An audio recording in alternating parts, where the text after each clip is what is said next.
জামাতের এমপি সাইকেলে জনগণের পাশে। যে মানুষটিকে সাইকেল চালাতে দেখছেন তিনি ত্রয়োদশ জাতীয় সংসদ নির্বাচনে নির্বাচিত হওয়া একজন এমপি। জনগণের ভোটে এবার সংসদ সদস্য হিসেবে নির্বাচিত হয়েছেন তিনি, অথচ দেখে মনে হচ্ছে কত সাধারণ একজন মানুষ। এভাবে সরলতার সাথে খেটে খাওয়া মানুষদের মতো জীবনযাপন করেন এমপি সালাউদ্দিন আইয়ুবী। পাশ করার পর এই একটি সাইকেল নিয়ে জনগণের দ্বারে দ্বারে ছুটে যাচ্ছেন। তিনি সবার খোঁজ খবর নিচ্ছেন এবং এলাকার সকল সমস্যাগুলো লিস্ট তৈরি করছেন।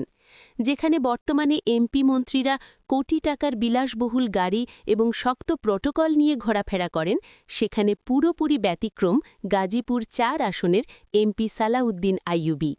নির্বাচনের আগে যেমন সবাইকে কথা দিয়েছিলেন পাশ করতে পারলে সাধারণভাবে জীবনযাপন করবেন, এখন পরবর্তীতেও দেখা যাচ্ছে সেই চিত্র।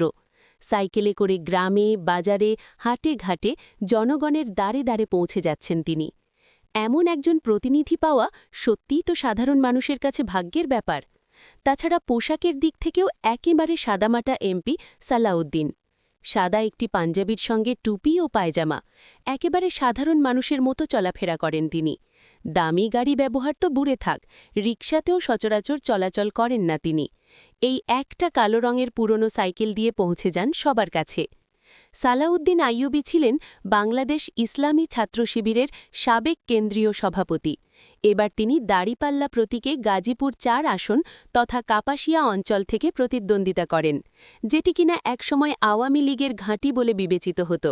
এবার আওয়ামী লীগ না থাকায় বিএনপি মনোনীত প্রার্থী শাহ রিয়াজুল হান্নানকে ১১,৩৮৯ ভোটের ব্যবধানে হারিয়েছেন তিনি। বর্তমানে তিনি বাংলাদেশ ইসলামের জামাতের কেন্দ্রীয় মজলিসে শুরা সদস্য এবং গাজীপুর মহানগর শাখার নায়েবে আমির হিসেবে দায়িত্ব পালন করছেন। সালাউদ্দিন আইয়ুবী গাজীপুর জেলায় জন্মগ্রহণ করেন। তার পিতা মওলানা ইমাম উদ্দিন এবং মাতা আসমা আক্তার। তিনি সাধারণ শিক্ষা ও মাদ্রাসা শিক্ষা উভয় ধারার উচ্চশিক্ষা গ্রহণ করে ওয়ার্ল্ড ইউনিভার্সিটি অফ বাংলাদেশ থেকে ইংরেজি ভাষা ও সাহিত্য বিষয়ে মাস্টার্স ডিগ্রি অর্জন করার পাশাপাশি মাদ্রাসা শিক্ষায় তিনি কামিল ডিগ্রি লাভ করেন ঢাকা আলিয়া মাদ্রাসা থেকে।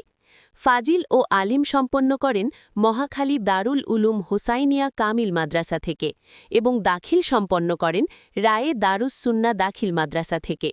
এলাকায় বেশ পরিচিতি রয়েছে তার, বিশেষ করে এমন সাদামাটা জীবনযাপন এবং জনগণের দ্বারে দ্বারে ছুটে চলার কারণে অল্প সময়ের মাঝে জনমানুষের নেতায় পরিণত হয়েছেন সালাউদ্দিন আইয়ুবী।